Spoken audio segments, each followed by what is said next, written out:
Anatomi fisiologi sistem pernapasan. Sistem pernapasan pada manusia adalah organ dan jaringan yang membantu bernapas. Ini termasuk udara, paru-paru, dan pembuluh darah.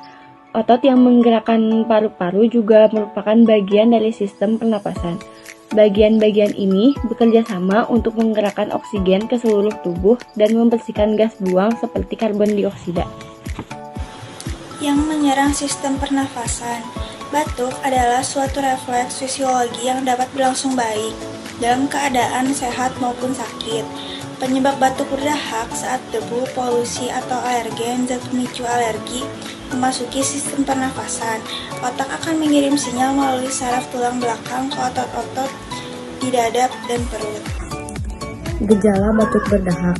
Dada terasa berat, banyak lendir di tenggorokan, sesak napas, demam, menggigil, napas berbunyi atau mengi, hidung berair atau meler, lemas, lendir hidung menetes ke tenggorokan. Sistem pernapasan, nama obatnya Ambroxol untuk batuk berdahak.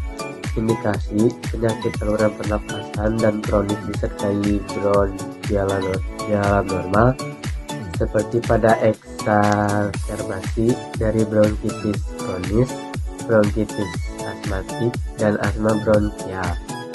Komposisi Ambroxol, dosis dewasa 3 kali sehari 1 tablet, anak 5-12 tahun 3 kali sehari setengah tablet. Aturan pakai diminum sesudah makan. Efek samping gangguan gastrointestinal ringan dan reaksi alergi. Kesimpulannya, saluran pernapasan adalah infeksi yang menyerang saluran pernapasan manusia. Infeksi ini bisa disebabkan oleh bakteri atau virus. Berdasarkan lokasinya, infeksi saluran pernapasan dibagi menjadi dua, yaitu infeksi saluran pernapasan atas dan bawah. Untuk infeksi saluran pernapasan atas adalah infeksi yang terjadi pada rongga hidung, sinus, dan tenggorokan.